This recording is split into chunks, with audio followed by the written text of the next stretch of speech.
Hello ninth class students, hello everyone. आप लोग कैसे हो? Today now start chapter 4 structure of the atom. आप लोग है ना, आप लोग को सबको पता होगा कि आपके एग्ज़ाम्स स्टार्ट होने वाली है। Please prepared this exams. Structure of atom. Atom आप लोगों को पता चल गया है कि एटम क्या होता है ना। आप अंडरस्टूड हो चुके होंगे कि एटम्स कैसे होते हैं। एटम कैसे होते हैं? टाइनी पार्टिकल्स होते हैं जो हम लोग नहीं सीन कर सकते हैं ना। तो ये बहुत बड़ी मेजर प्रॉब्लम थी कि एटम होता कैसे है ना, और इसका स्ट्रक्चर कैसा होता है, ये बहुत बड़ी प्रॉब्लम थी। तो साइंटिस्ट कई सेंचुरी तक इसके पीछे पड़े रहे। फिर डाल्टन जो थे, साइंटिस्ट डाल्टन जो थे, उन्होंने क्या करा, इसके है ना, इसके बारे में बहुत सारे रिसर्च करे। एंड और एटम्स रियली इंडिविजुअल है ना, एज प्रॉपर है ना, प्रपोज बाय डाल्टन। उन्होंने कहा कि सच में जो एटम है वो इंडिविजुअली होता है ना, इंडिविजुअल है ना होता है। और क्या होता है, ये स्मॉलर होता है, स्मॉलर कंस्टिट्यूएंट होता है इनसाइड द एटम है ना। फिर उन्होंने देखा कि उसमें कुछ है ना, फिर उन्होंने इसके बारे में कई रिसर्च किए। और 19th century was the reveal the structure of the atom. 19th century में उनको पता चल गया कि एटम का स्ट्रक्चर कैसा होता है, और उन्होंने उसको एक्सप्लेन किया और उसकी प्रॉपर्टीज़ को भी, इंपॉर्टेंट प्रॉपर्टीज़ को भी एक्सप्लेन किया। ठीक है, तो इसके बारे में हमारा ये चैप्टर है, चार्ट पार्टिकल्स मैटर। देखिए, जो हमारा मैटर होता है ना, जो जितने भी मैटर होते हैं वो सब क्या होते हैं, टाइनी पार्टिकल से बने होते हैं, जिनको हम एटम कहते हैं। और एटम जो होते हैं वो कैसे होते हैं, चार्ज्ड होते हैं। चार्ज होते हैं मतलब उन पे प्लस या माइनस का साइन होता है। ठीक है, इसके बारे में जे थॉमसन जो थे, उन्होंने भी बहुत सारी डिस्कवरीज की हैं। और जो सबसे पहले जो स्ट्रक्चर का एटम है ना, इसका जो स्ट्रक्चर बताया गया, किसने बताया था? वो सबसे पहले हमारे जो थे डाल्टन है ना, साइंटिस्ट जो डाल्टन जो थे, उन्होंने सबसे पहले इसका स्ट्रक्चर बताया था। We have learn Dalton atomic theory in chapter 3 है ना, जिसके बारे में हमने चैप्टर 3 में पढ़ लिया है। We suggest that the atom indivisible and indestructible, but the discovery of two fundamental particles है ना, इलेक्ट्रॉन्स और प्रोटॉन्स। आपको पता है कि किसी भी एटम में क्या होता है कि बीच में क्या होता है, न्यूक्लियस होता है, जिसमें क्या होता है, प्रोटॉन्स होते हैं, और आसपास क्या होते हैं, न्यूट्रॉन्स होते हैं। ठीक है, उसके बारे में उन्होंने और खोजें की और रिसर्च किए।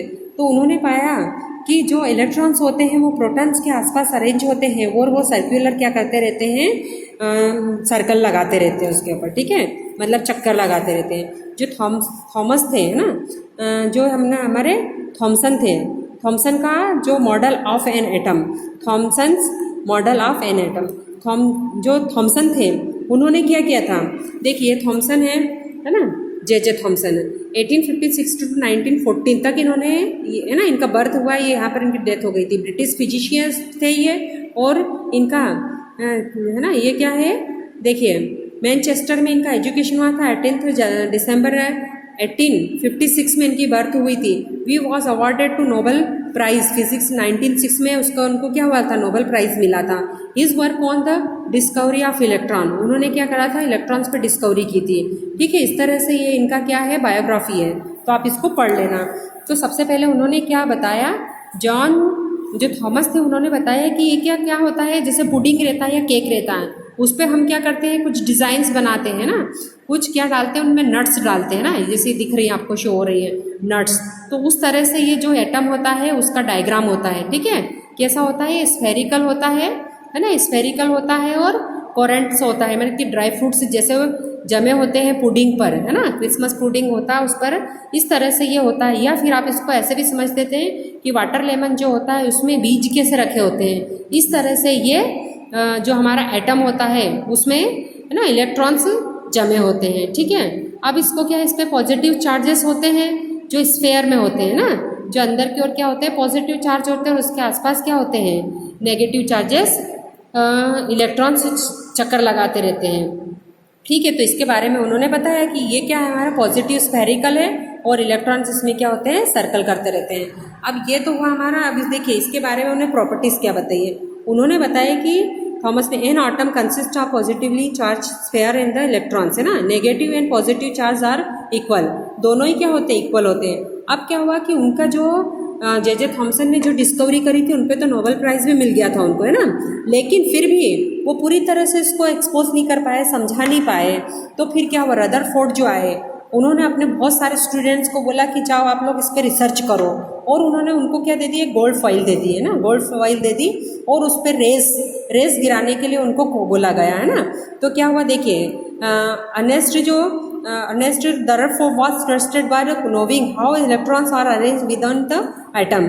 Rutherford designed an experiment for this experiment fast moving alpha particles. उन्होंने क्या करा कि एक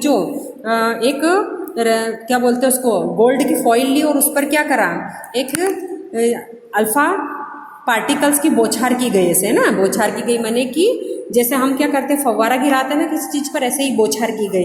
तो उन्होंने क्या पाया, उनके जो शिष्य थे उन्होंने पाया, फर्स्ट वाला जो स्टूडेंट था उसने बोला कि he selected a gold foil because he wanted a thin और layer of possible, this gold foil was about 1000 atom thick, है ना, वो कितनी थी, 1000 एटम्स उसमें जमे हुए थे। फिर अल्फा पार्टिकल्स आर डबली चार्जेस्ड, ये क्या डबल चार्ज होता है, helium ions, since they have a mass of 4 mu, the fast moving alpha particles have a considerable amount of energy, और बहुत ज़्यादा मात्रा में क्या निकालता है, ये एनर्जी होता है, क्योंकि ये बहुत फास्ट मूविंग होता है ना। It was expected that alpha particles would be defected by the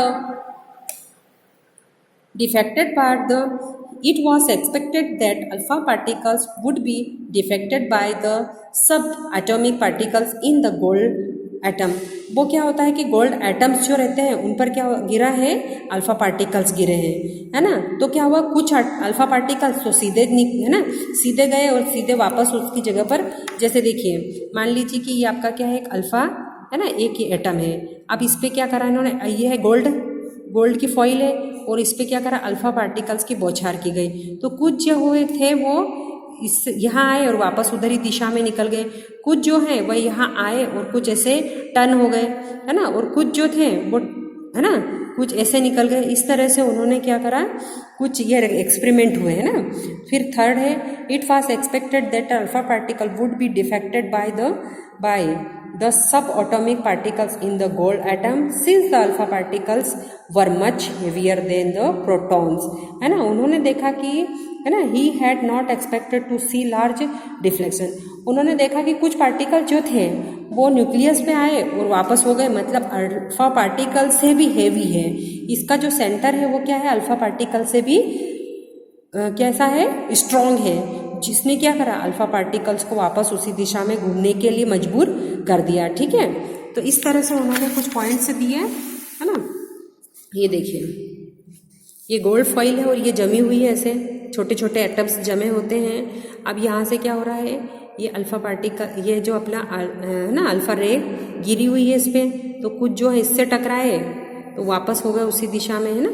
ये देखिए, इस तरह से उन्होंने क्या करा, अपनी डायरेक्शन को चेंज कर लिया। But the alpha particles scattering experiment have total है ना अनएक्सपेक्टेड रिजल्ट, लेकिन ये सब करने के बाद में उनको एक ऐसा ऑब्जर्वेशन हुआ जो अनएक्सपेक्टेड था, मतलब सोच भी नहीं सकते थे उसके बारे में। Most of the fast moving alpha particles pass strength through the gold foil, है ना, वही फर्स्ट जो था वो अल्फा पार्टिकल वापस जिस रास्ते गई थी उसी से लौट आई। Some of the alpha particles were deflected by the foil by small angles, है ना, और कुछ जो थी वो स्मॉल एंगल्स में चेंज होकर डायरेक्शन में वापस आ गई, है ना। Surprising one of every 12,000 particles appear the rebounds, है ना, और कुछ जो थी वो सीधी भी निकल गई, कुछ जो थी वो क्या निकल गई, सीधी भी निकल गई। अब उससे रिजल्ट क्या निकला वो कल हम पढ़ेंगे। Okay, bye students.